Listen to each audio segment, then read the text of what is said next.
and welcome to our presentation on the models for strength and success that lead to college success for youth from foster care. My name is Dr. Amy Rubinson, and I'm from Educate Tomorrow. Hi, everyone.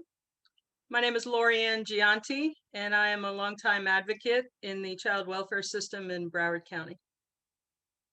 Hello, everyone. My name is Claudia Goydet, and I am with Educate Tomorrow. So the first thing that we'd like to share with you is one of the models that really highlights student strengths. And this model is called Community Cultural Wealth. It was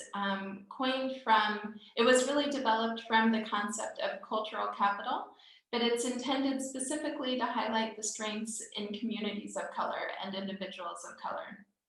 So there's 6 different components that they describe as parts that build into community cultural wealth. The first is aspirational capital, which, as you may guess, is the desire to have goals, the desire to have more than what you have or something different than what you have. Familial capital is really honing in on the strengths of the people around you who share similar cultural backgrounds or similar experiences.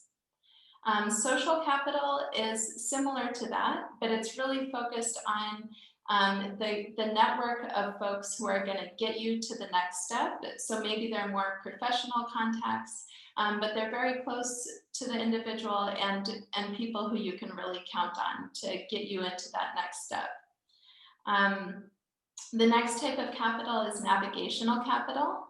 And that is really the ability to move through the processes and through the different systems that we have. So for example, someone who's graduated with a college degree has strong navigational capital. Resistant capital is focusing on the ability to use your voice to speak out against the systems that have caused problems or caused harm in the past. So it's really learning what the systems are and how the systems are oppressive, and then working against those. And then lastly, we have linguistic capital, which, as you may guess, is really the ability to speak different languages, to speak in different contexts based on what's appropriate. So there's, different things you would say in a professional setting compared to a personal setting. And the ability to code switch and navigate between those different settings is linguistic capital. Now we're going to hear some stories and some examples of how our students exhibit community cultural wealth.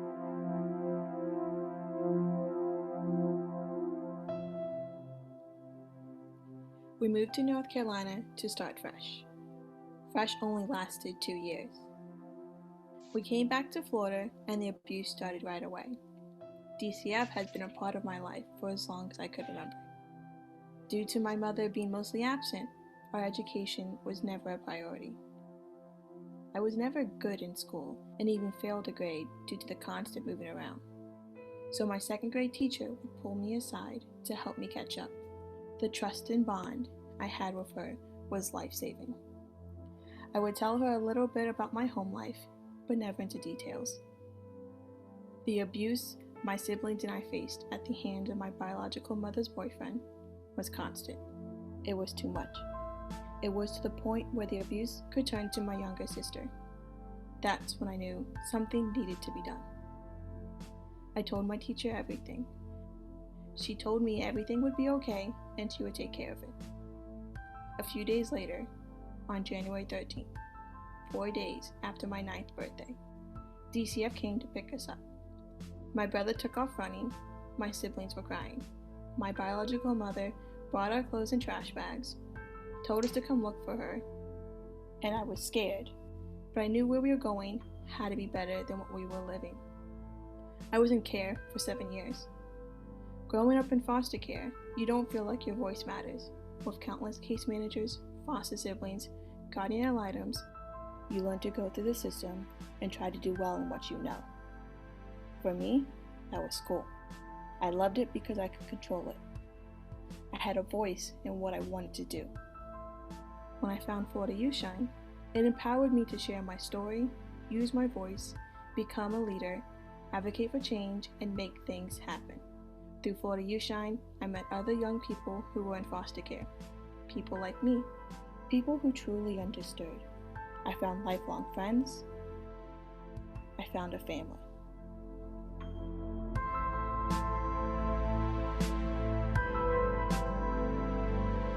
Despite the changes that Maria faced in her early years, she used her academic to prepare her into the future. She clearly demonstrated community cultural wealth based on her social aspect as far as her teachers using the Florida Youth Shine to support to create a community around her. She demonstrated resistance. For instance, the advocacy with Florida Youth Shine, she really used that as a community to really help her cope with her challenges that she was facing on a daily basis. She also demonstrated navigational, capital. She excelled in school and found an outlet to be able to help her with her emotions and everything that she was experiencing. So Maria's example story is a perfect example of community cultural wealth and how you could use your community to support you while you're going through different things happen in their life. They were taken away from the mother. But as I tell them, something good always come out the bad. Because had they not taken them from the mother, there's no telling how they would have ended up. And look at my babies now. Look at them now. They're good memories and there was bad memories. Yeah, I used to come, and during Christmas time, there would be a Christmas tree filled with candy canes that was exclusively for me. The day that I actually made the phone call, so my mom and her boyfriend were arguing, and they were right there on the porch. I jumped out, I came out, and I got in the middle of him as he was swinging, and it hit me. Like, I got hit, like, so it bust my lip. I ran out, and I ran up the street, because there was a payphone up the street. And I just, like, sprinted all the way up there, and then I called the police from there. Department of Children and Families, they deal with the foster care agency. So they came, and they were, like, looking through the house. My mom wasn't home. It was, like, my sister. She was, like, 10 at the time, maybe 9. My 2 younger brothers, the youngest was probably, like, 5, 4, and then my grandparents who were, like, elderly. Like, it wasn't no food in the house. House was probably dirty, I'm sure. So, just right then and there, they was like, okay, they can't stay here. So they took them. And they said, like, when my mom came home, like, it took her, like, a whole 24 hours, like, before she even, like, reached out to them about her kids. So, I mean, she could have been scared, but at the same time, like, your kids are gone, like. So, yeah, from there, like, we never came home.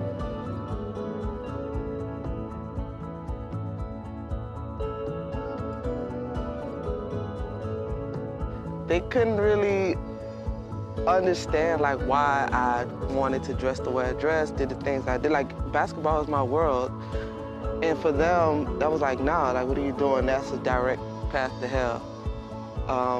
So I remember there was a point where it was like, I used to wear my hair in a ponytail, like, oh, that's indicative of a lesbian, so you can't wear your hair like that. Or you have to wear, like, they would buy me all skirts. I'm like, what are y'all doing? Like, so stuff like that, and that caused me to want to do it just that much more because I felt like y'all are trying to make me be somebody I'm not. So there weren't a lot of kids in the neighborhood. They were here, but they didn't come outside much.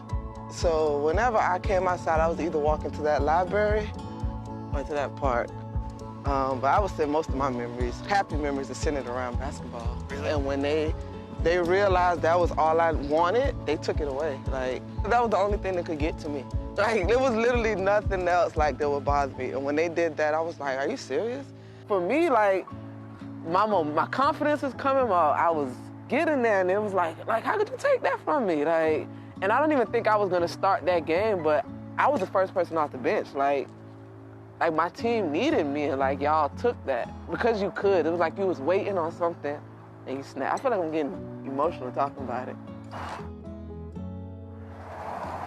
Yeah. But yeah, they took that. So when I was turning 18, I was about to get, you gotta get adjudicated. So I go before the judge, and she says, you about to graduate, what are you gonna do? And I said, I'm going to college. I'm gonna get my degree in business. And I went to FAMU, and I was majoring in business, right? So my first semester, I realized I hated business, the worst decision I ever made in my life. I had a 1.8 GPA at the end of that first semester. And I had to talk with myself. I said, listen, you gotta get it together because you don't have a home to go back to. So I was sitting there like, what am I gonna do, what am I gonna do? And I thought about the judge. So when I told her I wanted to go to college and I kind of had a plan, she had her JA call me like every other week, like, did you do this, did you do that, did you do that? And then that stuck out to me. I'm like, she didn't have to do that. Like, so I'm like, okay, maybe I'll go to law school and I'll become a judge and I'll help out kids that are in foster care. So from then I switched my major to criminal justice and I had a concentration in juvenile justice, pre-law and juvenile justice. Then I went to law school. It was the best decision I ever made in my life.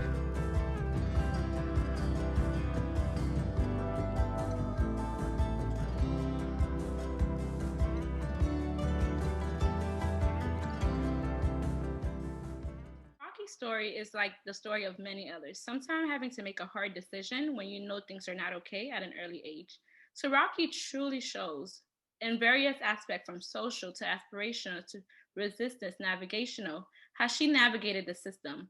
For instance, familial, at the very beginning, you saw her grandmother smiling and laughing with her. And Rocky explaining how her mother used to leave candies for her. So her grandmother was a part of her upbringing, was a part of her aspiration. In addition to that, basketball. That was one of the things that was very important to Rocky. And no matter how many times they try to take that away from her, try to change her identity, she continued to prevail and thrive. And today, you could clearly see that Rocky is an advocate for those youth. She's an advocate for those who, and being the voice of the many, the system. She's a voice for the students who had shared the same experience as her. She now served as an advocacy with the CVC board, with Educate Tomorrow. So you are clearly able to see how Rocky was able to be resistant, to be able to continue to grow, and use community capital wealth to bring her to the place where she is now. Like a wake-up call, I want to say. I had to wake myself up for school. I had to get my own food. I had to get a job at like 15. I had to like pay my own phone bill and buy my own school clothes. So when I was pregnant in 11th grade, I sat out the whole half of the year because I was embarrassed. I was always in gifted. So I was the first gifted child to do something wrong, basically. So I was the pregnant one. So I kind of sat out my whole 11th grade year.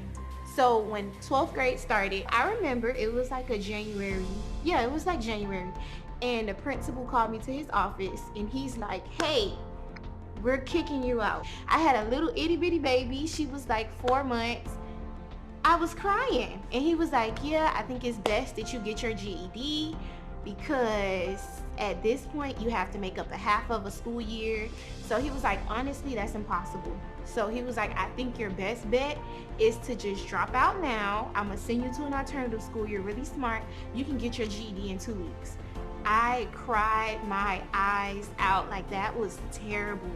And so I don't know what happened within them 5 minutes, but the 5 minutes of me crying worked. And so he was basically like, if you can do this, I'll make my graduation speech about you. I don't think you can, but if you can graduate school and take all the classes and do everything you're supposed to do, plus keep your GPA where it needs to be, I will make my graduation speech about you. I mean, the graduation speech was about me, so we know how that went. When the principal told me to just drop out, I didn't really think about myself. I thought about my baby. Yeah, I knew like if I didn't finish school, she was more likely not to finish school too. That was something I had to do, not only for myself, but for her. I don't want to be a statistic and I didn't want her to be one either. So I think for me, the lowest point wasn't in foster care. I think it was like right after foster care, right when you turn 18 and then you realize you're an adult. And then I had to realize that with a 1-year-old. So fresh out of high school, having to start Miami-Dade with a little baby, no place to stay, no cars. That was a low point for me.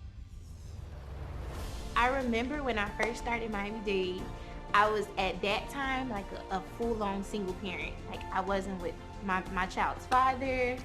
So I remember when I first started, I met Miss Wendy from Educate Tomorrow, and we kind of clicked from there. Like she helped me with school, she helped me sign up for school, and then I don't know, I guess our spirits clicked.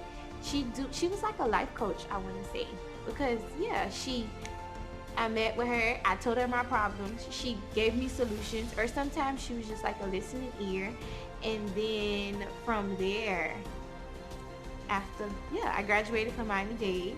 Then I went to FIU, and Miss Wendy still was there. I think doing the online program most definitely helped me still be able to do all the things I needed to do, plus still be in school.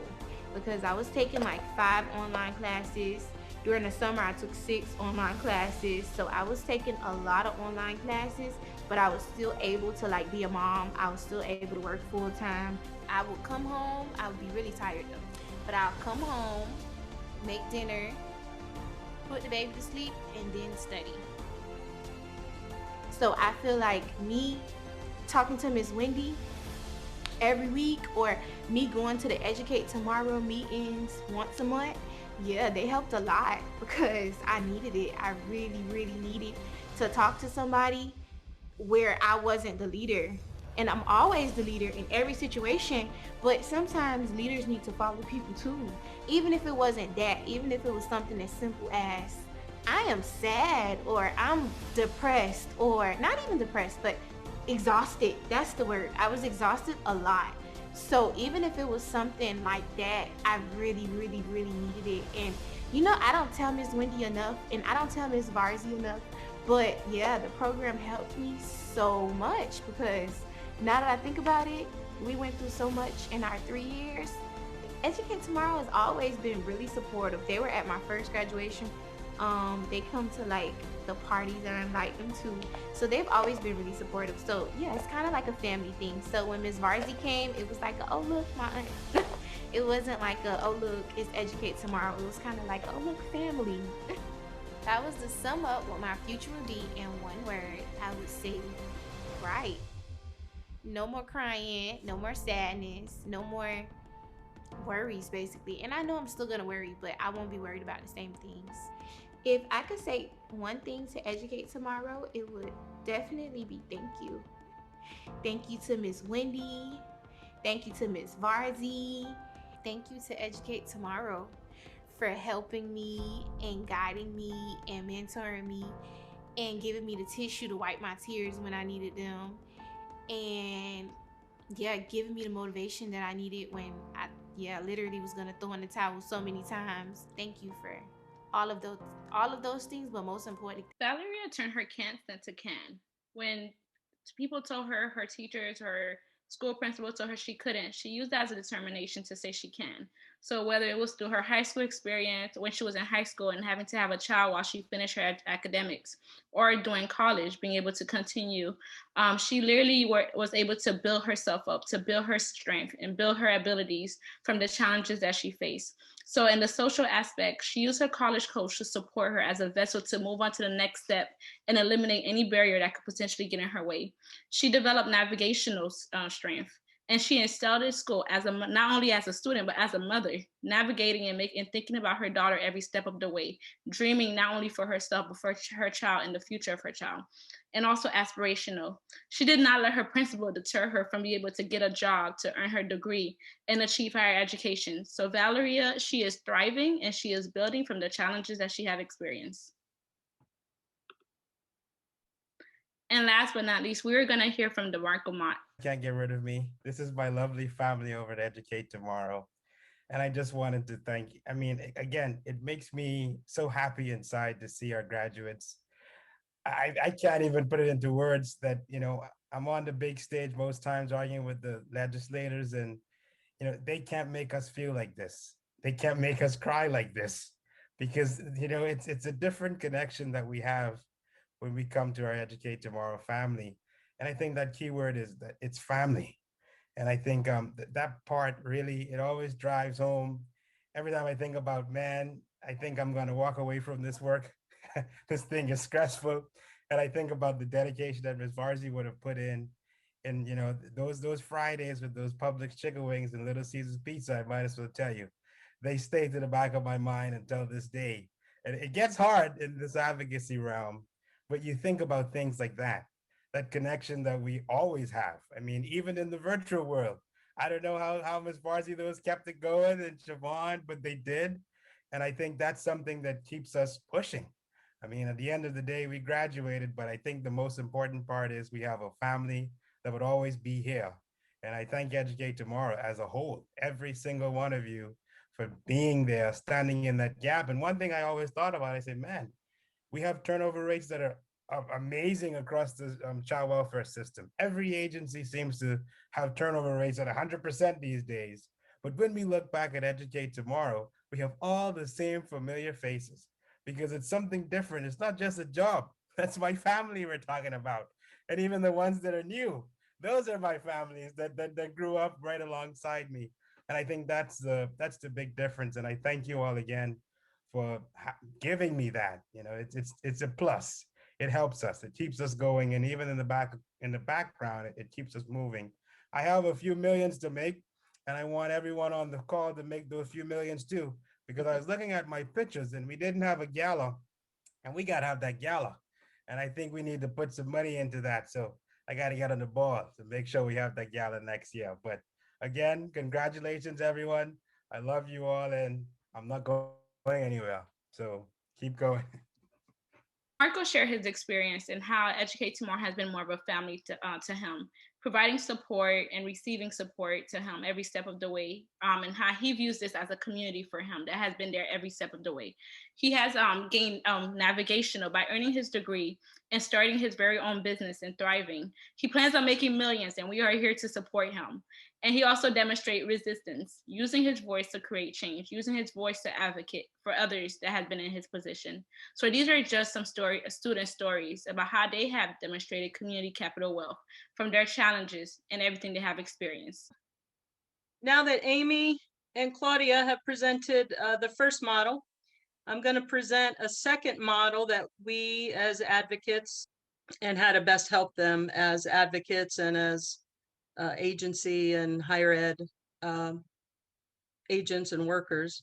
This is the bioecological model. It was developed by Yuri Bronfenbrenner, who was a developmental psychologist, as a sort of response to the psychology of his time about child development and the concept that various systems play into the whole development of a child.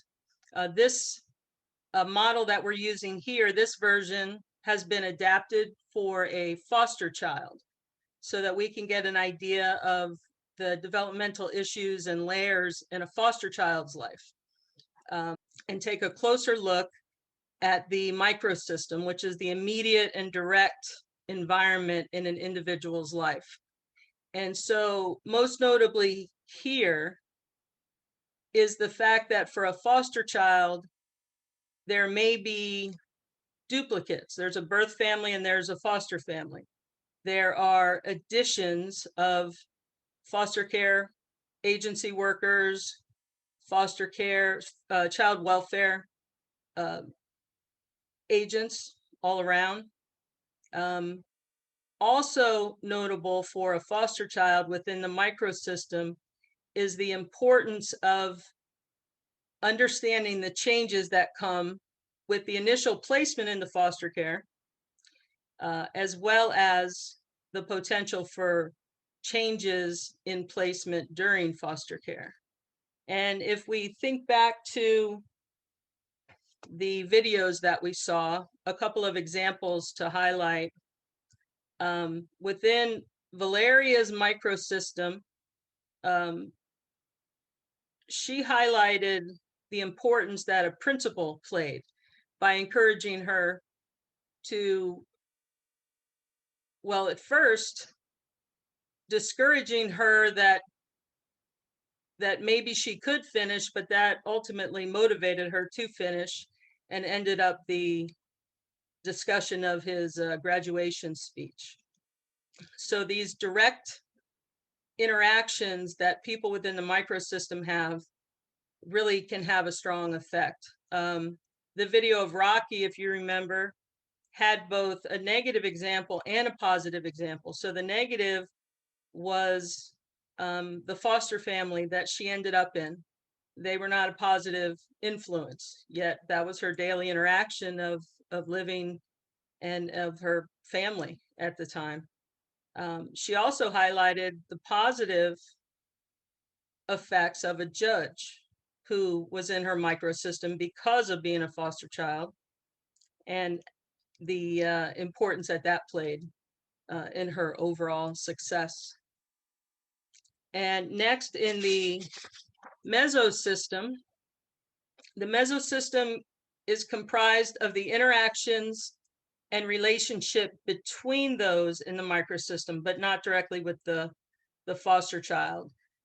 This might most easily be highlighted by thinking of the fact that often birth family and foster family work together somewhat in the life of a foster child. So those, maybe a birth mother and a foster mother interact, but that every interaction does not include the foster child.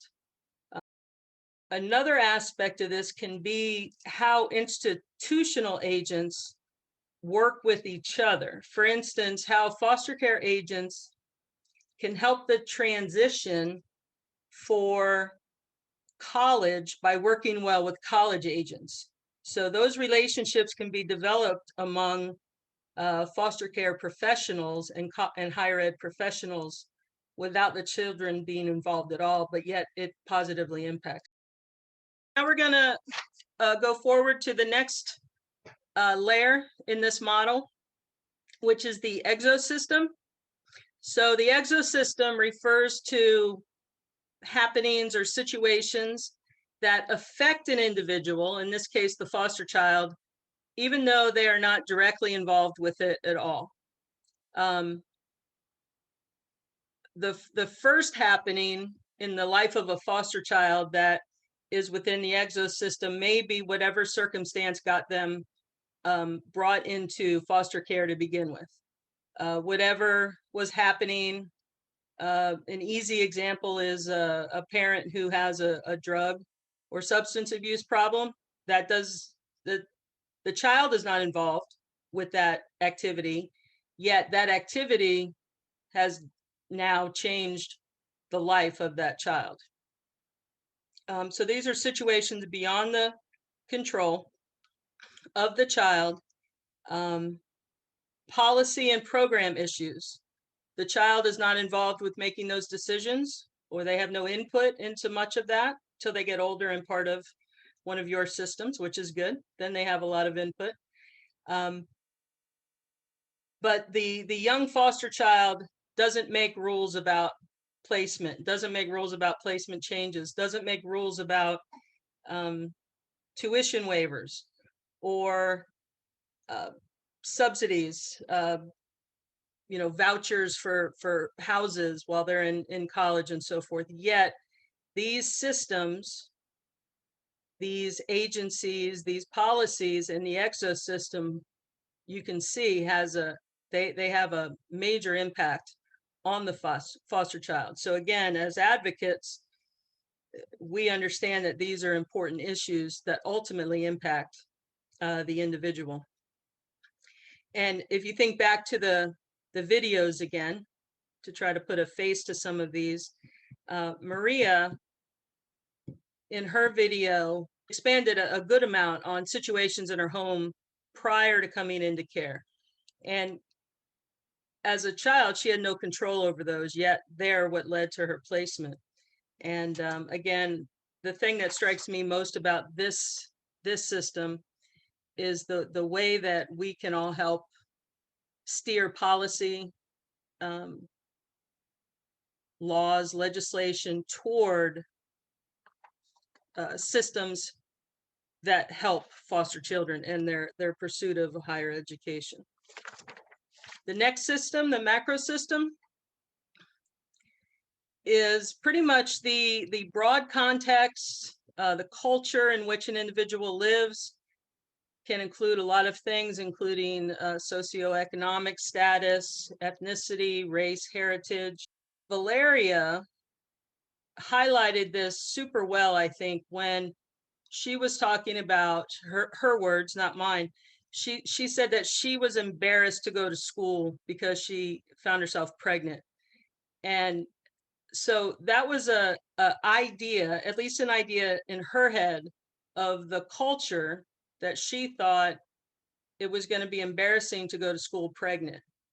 Um, these social markers can also be confused in placement in a new family, because maybe your birth family and your foster family have different ideas or come from different cultures. So for instance, Rocky also highlighted this, just in how the foster family that she went into kind of expected her to behave, and hobbies they expected her to have, and ways they expected her to dress, and they just didn't suit her. And so for her, that caused some angst and some problems. A fairly important issue to remember in this macro system for a foster child is the fact that there could be an intersectionality of factors. So this child that may fall in other categories of marginalization perhaps also now has the layer of being a foster child, and there can be some intersectionality that magnifies these issues for the foster child. Okay, and the last system in the bioecological system is the chrono system, which encompasses change, basically time. Chrono means time. So change or consistency during the life. So ideas that are important for a foster child in this system include perhaps their age at placement, which obviously then means how many years in foster care. Social circumstances and trends can also play an impact here. For instance, for our group and for this conference, we're talking about higher ed and foster youth. And right now in our history, there's a very positive trend of helps for foster youth coming from legislative, agency-wise, higher ed. And so it involves timing in the individual's life as well as timing in circumstances and trends at a broader society. And of course, this is called the bioecological system because there's also generally the element of biology. So the way one person responds is not going to be the way every person responds. Our biology or our nature is different. And so some people can become very resilient and make their way through foster care, and other people have problems. So it's just important to remember that as humans and as individuals, we all react differently, even among these systems. Okay, and now I think Amy is going to present some action steps. Yes, thank you, Lori and Claudia, for sharing all of that useful information on how, like, really some examples of the strengths and the environments that we need to create in order for youth to thrive. So we came up with some examples of action steps that you can use to create this environment in your own setting. We separated them by program components and agency characteristics. So when you think about program components, first and foremost, the young people who are affected by the system, they have to know what their rights are and how to receive benefits, and what the benefits are. So first and foremost, it's education, right? People have to be aware. And then they have to know, not only what those are, but yeah, how do you access those? And how do I make the most of those rights and benefits? Secondly, it's important to create an environment where the youth's strengths are highlighted and that they are really, amplified to show the youth that they have those strengths. That's a large way of how we build resistance, and it helps to build just resistant individuals to think about failure and how you can learn and grow from failure. Also, it's important to have an environment of accountability. You know, the youth, unfortunately, through the system have a huge trust issue, right? So it's important that if you say you're going to do something, you really need to follow up on it. Even if you're not able to complete what you said you were going to do, still get back to the person, let them know, listen, I tried X, Y, and Z. It didn't work for this reason. But really creating that environment of accountability on both sides, that the student needs to be accountable to you for what they say that they're going to do, and also you need to be accountable to them. The next one that we have here is to really provide opportunities for growth and to learn from role models. So, you know, you often find like a whole family of doctors, right? Or a family of accountants. Everyone in the family is an accountant. Well, why did the child want to be an accountant? They saw their mom or their dad or some adult who was important to them doing that and being successful. So, you know, for a lot of our young people in the child welfare system, I always hear a couple of things that they want to be in terms of careers. And it's always in law enforcement or like judicial areas, criminal justice, because they're very familiar with that system, unfortunately, right? Or it's something around social work, or maybe it's something around the medical field, like being a nurse or something. And frankly, those are the areas where most of our young people in foster care have role models. So if we diversify the role models that they have, it will open their minds to think about new and interesting opportunities that, you know, it's not just in those fields. There's thousands and thousands of things that they have talents in and that they can help to contribute, you know, enjoy contributing to our community with. And that leads us to the next one, which is frequent and consistent opportunities to engage with peers and caring adults. We need folks in our life who are consistent and who are going to hold us accountable to move to the next step, right? We need someone to ask those hard questions. You know, why are you doing this? Why are you making that choice? Is it really what you want to be doing? And this approach, we call it appreciative advising. So you're really like getting into the nitty gritty of the why that someone's making the choices they're making, to make sure that it's from the heart and it's what they really want to do, and not, you know, I have no other options, so I'm going to go do this. With Educate Tomorrow, we really try to create an environment where folks feel that they can pursue whatever goals it is that they have. If they feel that they're in a situation where they have no other options, then we look for resources for them to create those options. One of the things that we really do often is provide emergency funding support. Since we've been able to provide emergency funding for our youth, we found that they come to us a lot more. You know, they tell us what the problems are. Before that, we found that when youth were in really terrible times, they would vanish. Because what can we do for them? You know, fine, we're a listening ear, but ultimately they need some funds, or they need, you know, something tangible to really get them out of that situation. So that's another programmatic component that has really supported our youth quite a bit. And then, you know, along those lines, also, you know, we don't always have all the resources that we need. So we really heavily rely on our community partnerships to build this support network around our youth and really provide all of the services that they need. This includes, you know, both skills and practical things of like, you know, when you need financial aid, you go to this building. And then it also includes things like social skills and mental health.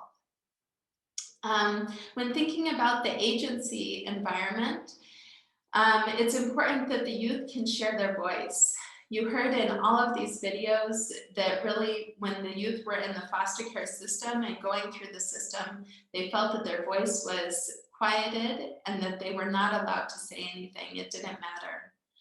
But when they talk about their experiences with Educate Tomorrow or the Florida Youth Shine, or different advocacy environments, the CBC Alliance that they've been getting into, then you see their whole face changes, right? Their eyes light up and they say, I had a voice. People listened to me and they cared what I had to say. So you have to create that environment where they're gonna speak, they feel confident speaking, and you take action on what it is that they have to say. Part of the taking action is utilizing institutional agents. Laura Yan told us about, how important the institutional agents are as a part of those external systems, and they're really extremely important in terms of navigating the school system, helping our youth really get through the challenges that are in the systems, and find the ways to navigate to their next step. And then, branching off of that further, it's important that that staff person is one key person, right? DeMarco spoke about the family that he has with Educate Tomorrow, and our turnover at Educate Tomorrow is very low. Once people get into this little family, we stay here, right? And so it's important for that person, those staff people, or whoever it is that's guiding the youth, to really have consistent knowledge, to know what they're talking about, and to be able to provide consistent support beyond and through transitions for the young person. So this isn't easy, right? It's hard to create this environment. And we recognize that, and and we want to be blunt about it. There's some areas that are really difficult to find funding for, specifically related to student supports. For example, transportation, food insecurity, and housing are all huge issues that our college students go through and have to navigate as adults on their own. They all cost a lot of money, right? And our youth are not making that much money. If they have the PES stipend, they get their $1,256 per month. But you can hardly find an apartment to rent for that cost here in Miami. So really, it's not a livable wage. So that funding is always a challenge. It's also a challenge to find partners who you really can collaborate with, and particularly those who have the skills to deal with the trauma and the emotional needs of our youth who've experienced foster care. Collaborating and making sure that you have the same mission and the same focus on your work is extremely important to the success of those referrals and being able to support the youth across agencies. So it's important to have care coordination that's a conversation among all of the supporters who are working with that youth. You may find out something that they didn't know, and that's relevant to another one of the partners' work. Another thing is, we have amazing support from the state of Florida in terms of having a legislative statute that tells us we need to have a liaison on each college campus to support our youth who are using the tuition exemption. But with that, it's not funded, right? So there's a lot of colleges and universities who are not extremely excited to assign a whole staff person to work on this. It's expensive, right? We're dedicating a lot of funds, and human capital into supporting these youth. And frankly, the statistics are bad, right? So the narrative going around about the success of youth graduating from college is not necessarily positive. And I think that it's important that we, highlight the successes of our youth graduating from college. At Educate Tomorrow, we have 91% of our youth who either have graduated in each year or transition on to the next grade level or the next year of academics. And so we see the success, but the colleges don't necessarily see that, right? So I think it's important for us to really highlight those successes so that we can bring more funding into supporting these individual college coaches on campus. And that goes to my next one, that there needs to be a dedicated support program for youth, foster youth alumni on each campus. It's extremely frustrating to go onto a campus and have your tuition exemption and think you have everything covered. And then the person on campus says, well, I've never heard of that tuition exemption. I'm not going to accept that. And then, unfortunately, that happens all the time. And at that moment, the youth are defeated. What can I do? This is all I have to pay for my tuition exemption, or for my tuition. So it's really important that that the faculty and staff who are working with the youth know what the opportunities are and the benefits, and also are able to help the youth process those things and use those benefits. And that goes into our training for dedicated campus liaisons. We need to have consistent training so that folks can receive the youth, support them, and help them to reach their goals. I'm sure we've left out some things. There are lots and lots of other ideas, to build this capital. These are just some examples to get our conversation started and to get our ideas flowing.